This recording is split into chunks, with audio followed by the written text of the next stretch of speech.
I found you, I love music and I love SoundCloud because you can find so many different people and so many different genres and everything else. It was, it kind of blew my mind. So Very fascinating, I, yeah. at least. Um, but yeah, I was going through and I love the mixtapes and everything, and I'm into all kinds of music. And long story short, I eventually ran into your music and everything. And I actually recently I was listening. I noticed you put up a new mix and everything, and I was listening to it. Um, but yeah, it's truly amazing, and Yeah, that's I recorded kind of that how last. I Yeah, I recorded that last night about midnight. I was in a really good mood, and I had to be up early this morning. But I said, you know what? Let me just. I had already prepped it. Let me power through it, and I got the opening the way I liked it. And as soon as I hit record, we just go. And I because I record. I'm unlike most of the mixtapes out there. I record all mine live. So it's the same that you would hear if I was in a club or at a wedding playing. So it's a little different because a lot of the kids who do it, they do it on their audio workstations, and they're able to cut up digital files and piece them together and do things that are just not logistically possible if you were to use your hands or a mixing board. So that's why they're able to make cuts and mixes that are quite dynamic, creative. They're all brilliant. All these young guys, they're just so good at what they do. But yeah, I mean, what's nice about mine is I I I prep 30 to 35 tracks that I like, and then I arrange them based on key and BPM. And other than the opening and the first transition, I don't really practice it. I just hit play, and as the music's going, I just try to vibe through the hour, and hopefully it sounds good. And if you've for some reason decided to go back into my previous library, I'd say anything under anything under 150. Um, they make me cringe a little bit because I really didn't know what I was doing. I was just learning by fire. And so and like last night's, like I'd give 242 a solid B plus. There was a couple transitions that I wasn't happy with, and there was once or twice I left an effect on longer than I meant to. I just missed it. And but that's live music. It's like going to listen to a band play and the guitar player hits one wrong string. That's live music. And so when I play, you see that. And when I go listen to DJs play, I like hearing when they bring in a new song and it's a fraction of a second off beat, and I can see them catch it up on the jog wheel, and then your ears can hear the synchronicity of the songs and so then you can see what the DJ is getting into. But when they do it on a computer, it's 100% perfect down to the fraction of a microsecond, and so it's crisp and it's clean and it's very very engineered very well, and it's superior from we'll say a, a, a polished product standpoint than a live recording. But you just don't get the human element of, ironically, you don't get the human element of electronically mixing music, and it's a very interesting kind of back and forth. But yeah, you found me, and I just hit 300 followers on SoundCloud. I've been on SoundCloud for about 2 years now, and if you look, it's a very interesting social media and the algorithms and how music gets distributed. It's very interesting because they don't do it based on quality. They do it based on interaction of users. And that means something that's absolutely terrible. If it gets a lot of interactions for whatever reason, it's going to be yeah. distributed widely. Whereas because I have found absolutely brilliant and masterful artists and producers, and their exposure is so low because they don't they don't do the tips and tricks that you do to make your stuff go viral, but they also don't care. And I kind of put myself in that category, with regards to that. But anyway, that's just a quick springboard into kind of, the creative process with regards to doing stuff like this. But I started this whole concept to just make hour-long recordings so I could listen to them in the gym, because I was tired of listening to commercials and breaks between songs. And I said, well, let me just start making an hour mix. So I know, one, I can guarantee I like the music, and two, it's an hour Yeah. long with no breaks. And so that's how it started. And now it's just kind of slowly steamrolled into what it is now, but I don't even know what it is now. I just kind of play and just keep going. So So, how do you, I know, of course, you're picking the music that you enjoy and everything. How do you pick your mixes? it's a great question.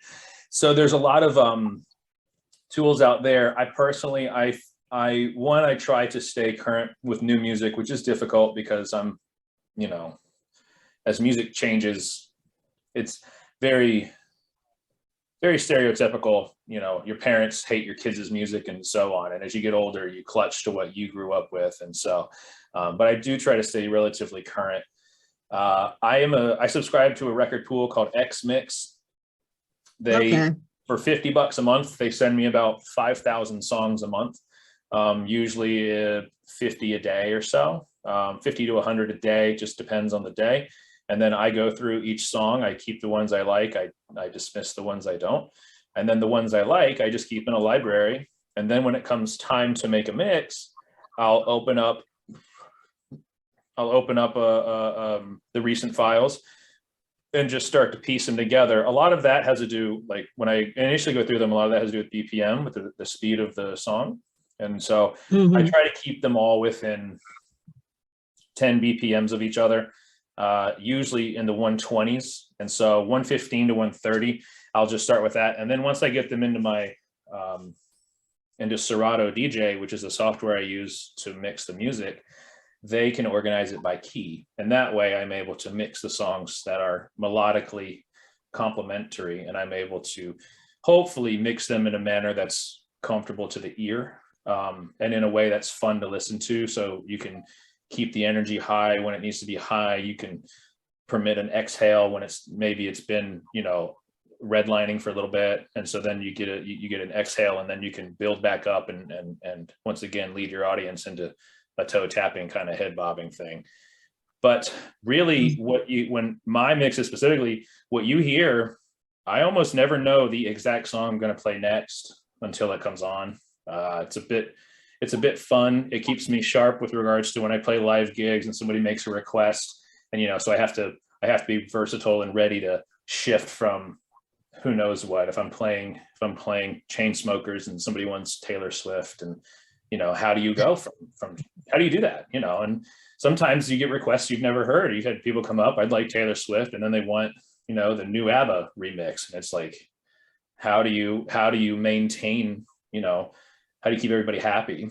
Specifically the people's ears, because our ears are very sophisticated. And if you clash keys, or you dub lyrics over lyrics, it gets very conflicted, and it can stop the room if you're not careful. But Yeah. I stick mostly to X Mix just because they're very convenient. They have an app. It just downloads everything. Overnight, I wake up and I just have new music I get to go through. It does cost money, but I mean, you know, the people made the songs. They want to make money off their music, and that's understandable. But then occasionally, if I find something I really like, especially in, I would call it a quote unquote underground producer scene, there are, I mean, an overwhelmingly large amount of very talented young people that make remixes in their bedroom, and then they throw it up on SoundCloud.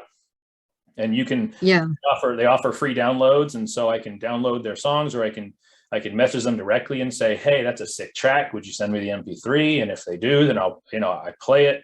And recently I've been trying to spotlight a guest producer on every mix, and then I tag them, I list them. That's exciting for them because they're making music, because they want people to hear it, they want to get their name out there. Their track is usually fire, so if I put it on mine, it's going to complement my product, and then they get to feel, you know, that's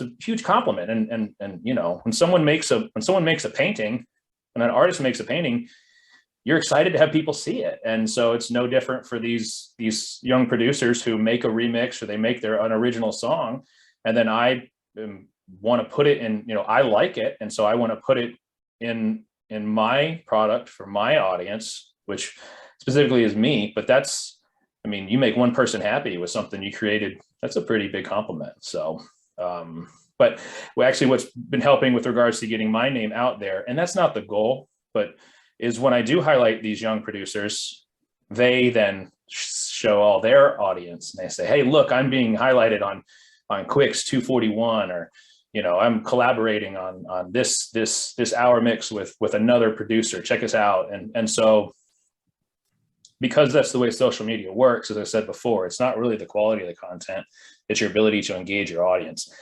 And that's how you see people who hop on SoundCloud. They have 3 followers, 1 track, and they have 4 million streams. It's just, you know, they figured out the algorithm, they figured out how to manipulate it so that they do get that wide exposure quickly, which I don't know. I've never paid for a stream farm to push my stuff. I've never felt as though the number of people that listen to it validates my efforts. But if you just watch my growth is very organic. My first 80 mixes or so combined might have 500 plays. And so, you know, it wasn't until my first track to go quote unquote viral was 189. I mean, 189, I just did 242. That was, you know, 50 mixes ago. That wasn't that long ago. And and 189 went viral because I called it a quick cloud, because I found 30 producers. I took a song from each of them and mixed it together. And ironically, I ripped the music poorly. And so it sounds like it was recorded in a tin garbage can. And it was the one that got 3,000 streams. And I was like, of course, the one that isn't, like, it was very poorly mastered. But then I did it again for 222. And so I called it Quick Cloud 2, and it was my mix 222. And because I just got lucky as could be, I released it on 2/22/22 at 2:22 p.m. And it was really fun to be able to do that. And of course, it was another 30 producers. They all reposted it and liked it and shared it. And it got 7,000 plays. One of the young producers on there, his name is QuiQ, and he hit me up and said, bro, if I send you 30 of my tracks, will you make me an hour? I was like, of course. And I made him an hour, and his just hit 12,000 plays. And I mean, 12,000, I have one track that's done 12,000 streams. I did 200 tracks that hadn't done 1,000 streams. So it's just interesting to watch growth as far as this goes with regards to, it's truly organic. And I'm not sure if SoundCloud should be praised or chastised for the way they do it, because they don't really reward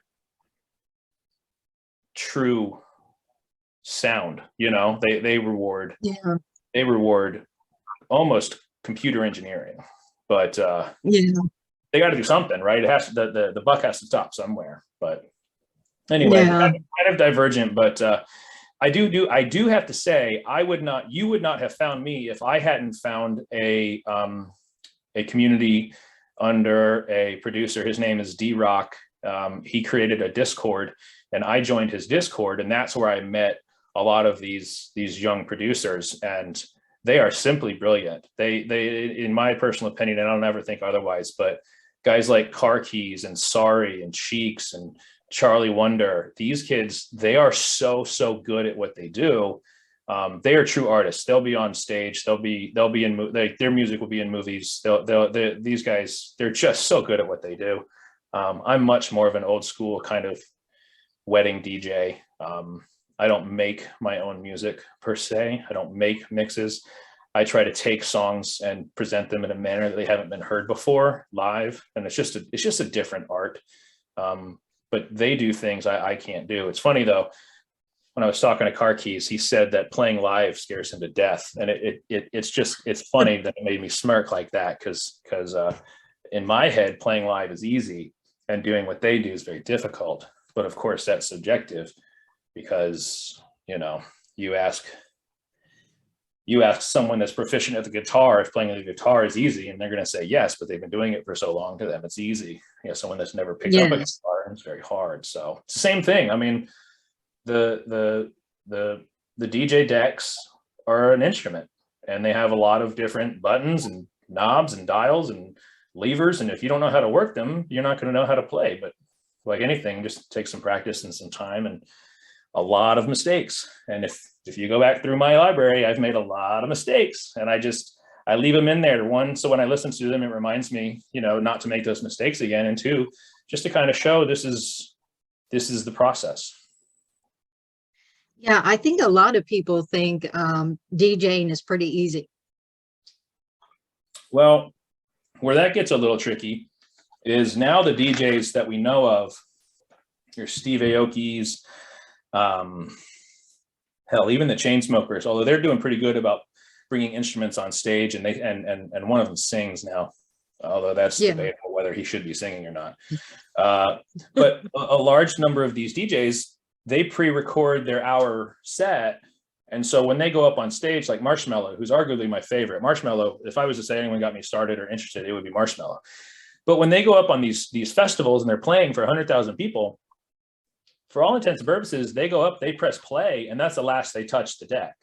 And then their job is to entertain the crowd via other means, whether it's production or lasers, fireballs, but the thing is, everyone's excited to see it. And so they make it look easy because they're just dancing around, right? They're not actually performing the mixing live in person. But if I was the owner of a $10 million music festival and I had a headliner that I was paying $250,000 to, I would demand that every second of his set be perfect. And that means I'd want to hear it if people are paying $400 to go to my venue, I don't want the headliner to make a mistake or to provide a less than perfect performance. And so they pre-record them for those sets. But when they're playing for 2,000 people in a small theater, they can mess up and make those mistakes because it's $10 to get in, $20 to get in. It's not as large a deal. So also, DJing has now become very watered down. Like, what is a DJ? I mean, DJ stands for disc jockey. We don't use discs anymore. Like, so yeah. What is a DJ? Like, is a DJ someone that physically touches vinyl and scratches and manipulates the music in real time? Or is a DJ a producer, someone that makes music that's never been heard before? Like, in which case, that's not a disc jockey, that's an artist. So yeah, it's just becoming, and of course, it's all about making money for the people above the artists, but the artists want to be heard by people and they want to play the music they like. So it's and I don't really, this isn't my profession and it's not going to be. This is a hobby and I like it. I like it a lot. It's a lot of fun. It's an outlet. And like I said, I'm a gym rat. And so I every week I make 3 new hours for gym go. And that's a big deal for me. And now I've met some really, really cool people and I've learned a lot, and I have a sounding board in the community of like-minded people who are all just trying to do the same thing, which is, make $1 million to press play. But, hopefully that's not the end. That's not the reason everyone's doing it. If it is, if your only reason for doing something is money, usually you'll fall flat no matter what it is. I think if someone says DJing is easy, that's just it's a very constipated thought, because that means they don't know what they're saying. It's not fair. It's like saying, writing a poem is easy. I mean, like, well, that doesn't make a lot of sense. If you've never written a poem, how can you have that? How can you have the accuracy to declare that fact? And also, easy and difficult is subjective. So you can't, it might be easy for you. It doesn't mean it's easy for everyone. So, but I do say it takes practice. Just like anything else, it takes practice. I'm sure it comes easier to some people than others, but it's a practice, it's a skill, and you're playing an instrument. I mean, you're not born knowing how to play the piano. You might learn fast, but also might learn slow. So it's the same, in my personal opinion, it's the exact same thing. So how long, you said you've done weddings and everything else. How long have you been into music? I had the urge to learn I grew up working in bars and nightclubs. And so I made friends with all the DJs, and I always was fascinated with what they did. I never had the guts to suck in the beginning. So I never really got into it. And then a DJ friend of mine he had an extra wedding gig he couldn't make. He asked me if I'd do it. He paid me like $200 and he gave me all his equipment. And so that was my first one. That was probably 7 or 8 years ago. And I started QuiQ. QuiQ is an anagram of his name, sort of. It initially was going to be, I had to add an extra Q in there, but it was his DJ name is unique, UNIQ. And so I was going to go by Quinn, QUIN. I was like, something about it just sounded awkward. And I said, let me go with QuiQ. And then the 2 large Qs, a little bit of an homage to Marshmallow. But anyway, I started QuiQ so I could just start making music. And I didn't want my personal name or face associated with it, because that's not the point of me doing this. And I don't want, I want if I'm going to be heard by someone, I want it to be because of the music and not because of who I am. And that's made also, I just hit 45,000 streams in my entire library. And there are some people, they put one track out, they get 45,000 streams in a day. And I've had 45,000 in 2.5 years, and 39,000 of those were in the last 2 months. So it's not really fair to I think myself to try and we'll say exploit my name or my image in order to get people interested in what I'm doing.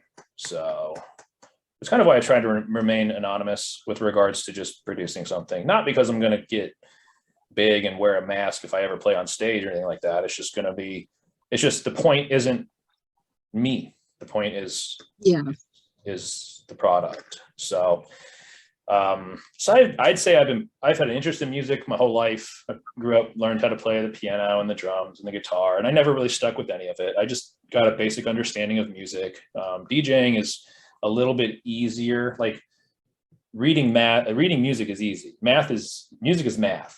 If you can count to 4, you can mix music. Because almost all songs, especially these days with EDM, they're all in components of 4s, 4, 8, 16, or 32 bars. Lyrics and chorus and bridges and breakdowns are all, well spaced out. One of the hardest things to do is to mix like Bon Jovi with Metallica from the 80s, because those guys, their BPM changes mid-song, their keys change mid-song, they don't keep the same rhythm. It's very difficult to mix those songs, which is why you don't hear music that way anymore. And so, as I've been learning all this over the last 2-3 years, I've really, I would say, gotten proficient at 6 solid ways of transitioning between songs. A couple of tips and tricks I've gotten really good at, but I still watch, Carlos Atendido. He's one of the best DJs on the planet. He has a YouTube channel and he puts out a video every couple of days. And every time he puts a video out, I'm one of the first to watch it, because he'll show you a tip or a trick, and he'll mix one day on a $99 shoebox, and then he'll mix another day on a $9,000, set of CDJs. And it's impressive because it goes to show it's not the equipment, it's the artist. And so that's, again, kind of why I like to remain anonymous, is it's not about, it's not about the person so much as it is the product, and the what you're doing hopefully isn't the focal point. Sorry, what you're playing on isn't the focal point. So kind of digressing there, but I'd say in the last 2 years, I've gotten really serious, and QuiQ should be a good demonstration of that. So, but I've done 242 mixes as of last night, and I made a personal promise to do 1,000. And after after 1,000 mixes, if it hasn't done anything, of course, I have no expectations, but I said, let's see what happens with 1,000. If I do 1,000 and I'm just kicking dead horses over here, then I'll probably hang it up. But if something breaks from it, I'll be happy to exercise all the opportunities. But I'm not doing it for any reason other than to see if I can, and to, again, maintain that sort of consistency. And it's fun to have a hobby, and it's fun to see my growth throughout all this. But I've got one really big fan. His name's John. He lives in Tennessee. He found me at like mix 8. That guy started following me. He follows me on Instagram. he asked me to make a warm-up mix for he's a JV, I think he's a middle school basketball coach. I made a warm-up for his team with all their, the team's favorite songs and their school fight song and all that. So that was really cool. I was able to get him a quick t-shirt and send it to him, and he wore it to a Halsey concert, took a picture of it. So, I mean, for somebody who's doing this for fun, I've got another young lady. Her name's Jill. She started following me, and she's a gym rat herself. And she says she loves my stuff in the gym. And she's been, 2-3 people have listened to my stuff and they love it and they want more. And that's just really fun. It is really fun. It's flattering. It's exciting. Is it the point? I hope it's not the end point, but it is cool, because I never thought that would happen. I mean, somebody wore my name on their chest to a concert. Like, that no one can ever take that away from me, So that's really cool that this came to. And I still don't think I'm that good at this. Like, I'm barely, I think, a C+, B- DJ. I still get lost. I mean, I've probably played 10,000 hours and on the mix last night. As I said, there's 2 blatant errors that were made that if somebody is seasoned, they'll hear it and be like, what the hell was that? And I'd be like, I know, that was terrible. So, it's still just a growth is what it is. But I never thought I'd be here. Never thought I'd be having somebody asking me to be on their podcast and say, hey, how did you do? So, it's fun. And I'm really kind of humbled by it. And theoretically, I'm 25% of the way through my own personal commitment to this project, and we'll see what happens with it. Oh, wow. Well, you're doing great. I love your music.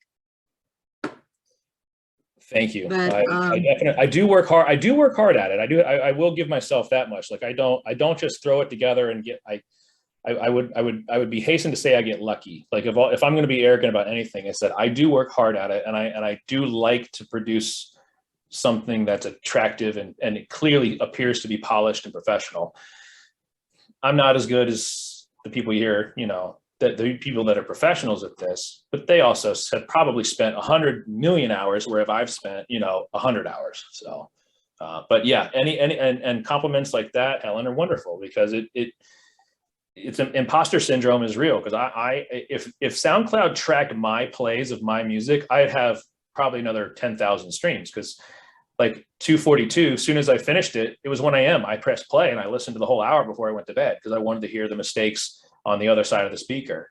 And, and I'm going to play it today when I go to the gym, and I'm probably going to play it tonight, before I go to bed, because I want to hear what I did and what I did right and what I could do better. So it is very nice to get compliments like that, and they're not being taken for granted. Yeah, absolutely. Keep going. Please. But you mentioned real quick, Marshmello as one of your influences and everything, and probably favorite. Who else would you say probably influences you? The Chainsmokers, for sure. Their music just makes me really happy. I'm a really big country fan. I love country music. When I hear people do a country dance remix, it's something that's so impressive, because they're having to battle the issue I told you about earlier, which is country music is generally more of a flow than an equation.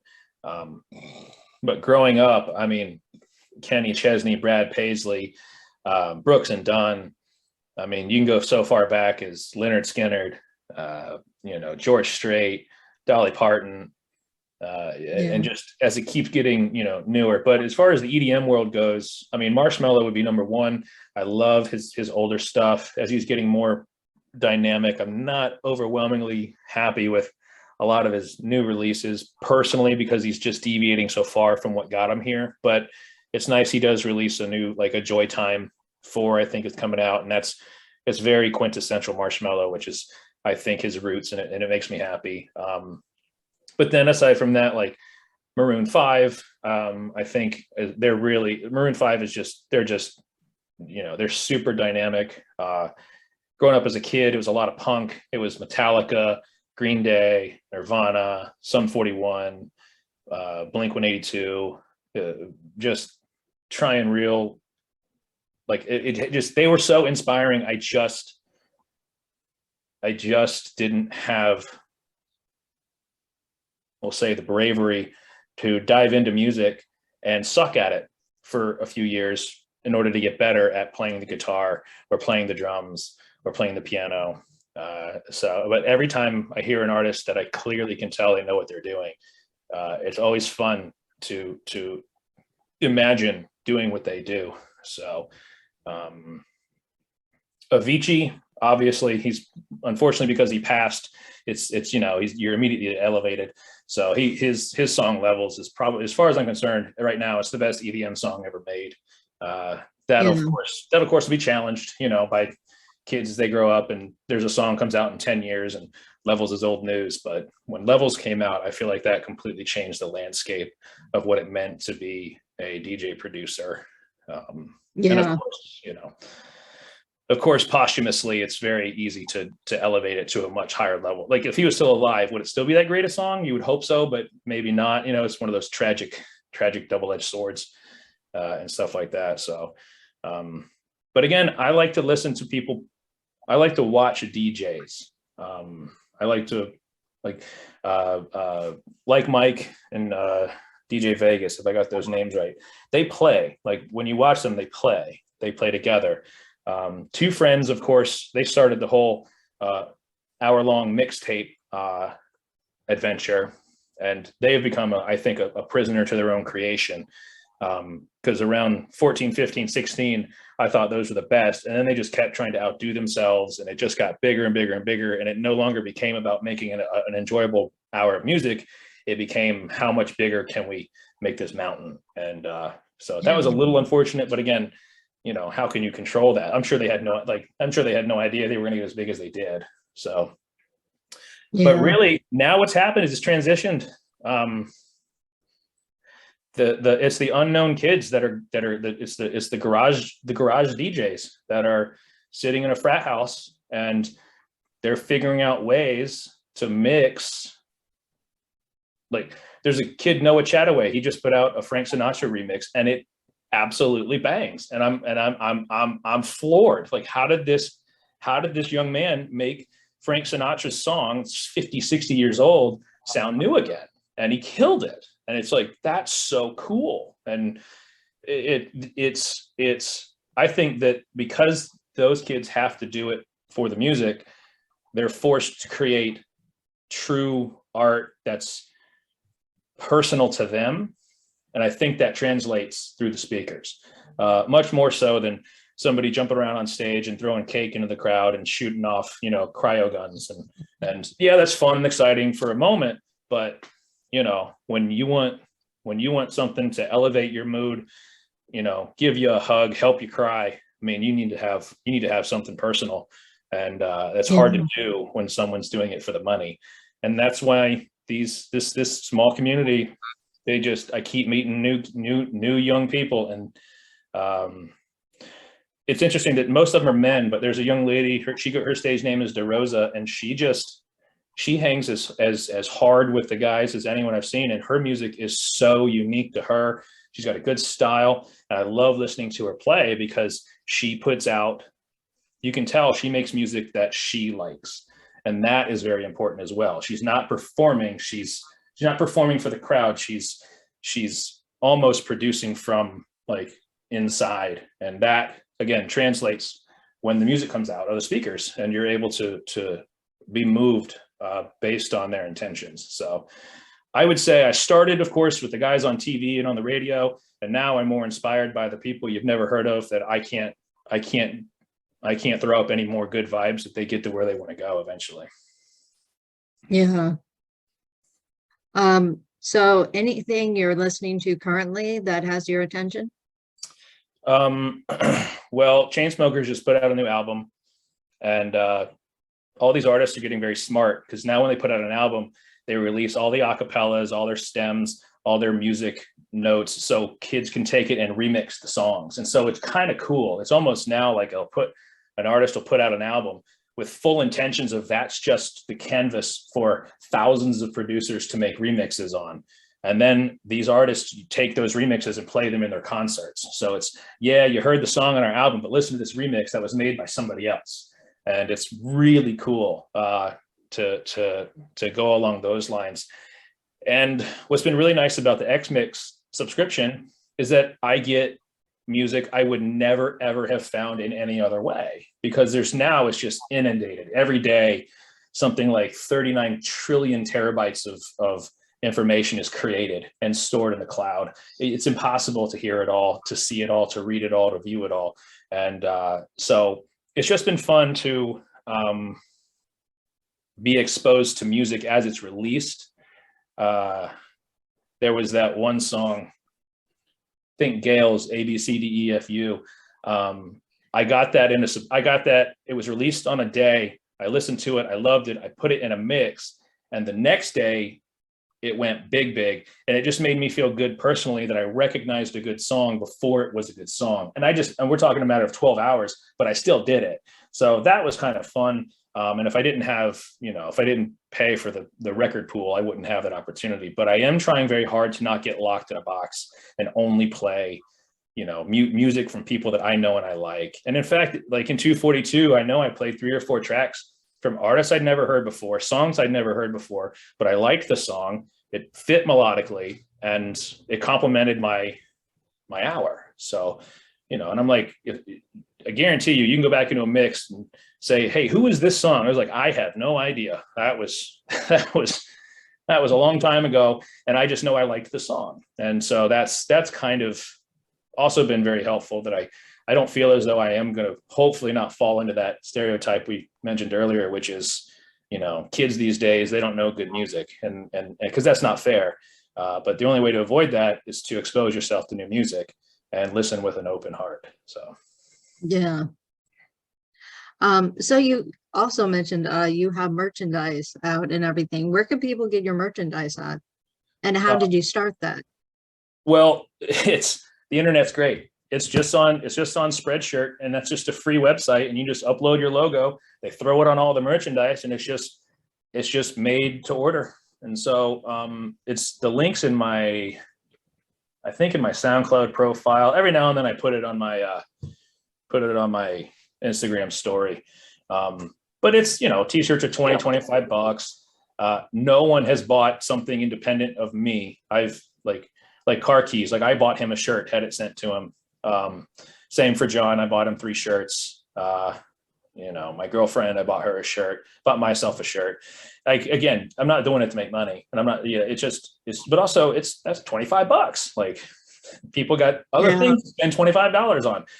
But I forget who it was. There was another DJ, maybe DJ Hova. God, I can't remember who. They had their merchandise site, and I said, "What is this site?" And it said, "Make your own store for free." And so I did, and it looks official. It's great. It's really cool. And I got a buddy who's a graphic designer, so I said, "Hey man, make me a few logos." And he made me the 3 logos you see, which is just the flat QuiQ music, and then just a large Q. That if you look, it looks like a power button, which just tilted askew. That was kind of cool that he did that. So as far as the merchandise site goes, like that's that was just, I kind of did that mostly so I could buy a shirt, because I didn't know how else to do it. And that's how that played out. But so far exactly 0 people have found my website and said, I'm going to buy a shirt from this guy. But again, it's not the point for doing it, but it is cool that it can happen. It just makes you kind of makes you look official. So where else can people find you besides SoundCloud? Any place else? Instagram and SoundCloud. I try to run side by side. I do have a Twitter account and a YouTube channel, but the YouTube channel is not functional or live. I wanted to reserve the name just in case. But Twitter's just reposts. Twitter I find to be the ugliest of all the social media platforms, so I don't spend a lot of time on there. Instagram makes me happy. It's just a fun platform. It's very easy to use. But if you're going to follow me, SoundCloud for the music, Instagram for the visuals. But even on Instagram, if you look, I have exactly 242 posts, And if you put two and two together, there's 242 album covers, and that's what Instagram is. It's just, you know, the stories I use to promote other artists and DJs that are trying to do the same thing I am. It's just, and you know, you just never know who's going to find you, and you know, but if you don't put yourself out there, you can't be found. The only problem is if you put yourself out there, you could get criticized, and that's probably the thing that prevented me from doing this for so long, was fear of criticism, which nobody likes to fail or be bad, but you can't be good. You can't, you know, everyone's got to start somewhere. So Yeah, that's true. Have you ever thought, because you mentioned the YouTube channel, have you ever thought of doing a live mix on YouTube, or is that kind of something for the future? I looked it up. It's not easy. It requires a lot of equipment. Some, you know, if you want it, now it's so competitive on YouTube. People are using Yeah. 8K cameras, and they have production crews and lighting and sets, and you know, and now YouTube makes it difficult if you know, because I'm playing licensed music, and so you know, it could cost me money, this, that, the other. It's just the cost of entry is so high. The most money I spend is $50 a month on the XMix subscription. I play on a $199 deck I've had for 5 years. They don't even make it anymore.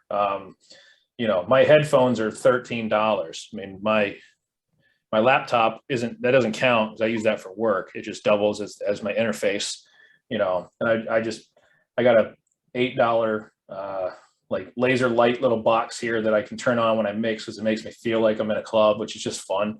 But if anyone's thinking of doing this, you need to figure out how to do it as cheap as possible. Start out as low, get the cheapest thing you can. You do not need expensive equipment.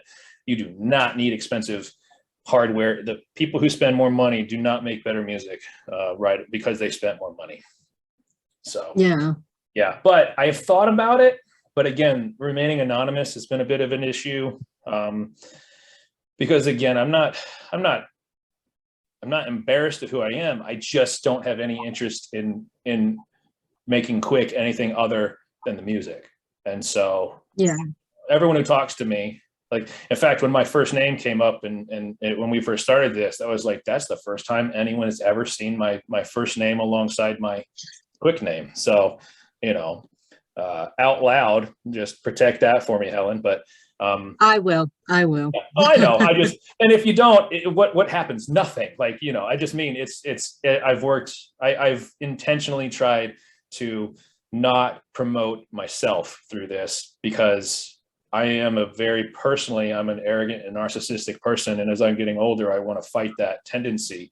And I also I don't want someone to be able to say, oh, well, people only listen to you because of insert reason other than the music. And so YouTube sounds great.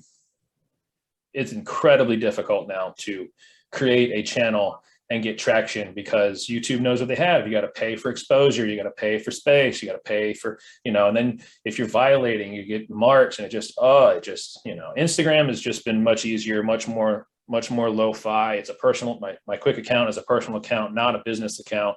They just give you freedom. And as long as you're not trying to sell something that's not yours, they don't care. YouTube does. And so the cost of entry to a YouTube channel now is just too high to kind of pursue with any severity, unless you're going to do it for the long run.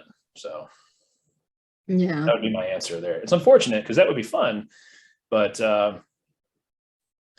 also part of me is like, if someone watched me mix live, I mean, it's not as exciting as the DJs I see mix live. Like Carlos Attendido, that guy, he is an absolute master wizard, and I can't do but maybe 5% of what he can do. So I would almost just redirect you to him and say, watch him, because that's awesome. If you watch me, it just gets boring. It's like, just listen to the music and while you're in the gym. That's what I make music for, not to see me make it, but to hear it play. So good question though. I thought about it. It just became really, really, really overwhelming to try and just take the first step. But that's the world of YouTube right now. Yeah. Oh, well, thank you so much, QuiQ, for taking the time. I appreciate it. More than welcome. I'm humbled that you found me and asked me to do this. And, you know, hopefully I'll spread it out to my my little community there and just say, hey, fellas, you know, if because I know I'm one of the few that makes live mixes, and you know, but if it wasn't for those guys, I definitely wouldn't be talking to you if it wasn't for them. So I got to make sure that, you know, it's the old adage, if you want to go fast, go alone. You want to go far, go in a group. And so if it wasn't for this group, I wouldn't have gone this far. So that's definitely something I need to make sure that I keep in mind with regards to anything that could be considered success with regards to this QuiQ project is due to the fact that I am standing on the backs of giants, and that should not be dismissed, nor should it be misrepresented as anything other than I am very fortunate to be here, and I will not let that be, I will not let the gravity of that be unappreciated. So. Well, thank you so much for taking the time. Very, Take very care, welcome. QuiQ. I will. Thank you. You Bye too. bye, QuiQ. Bye.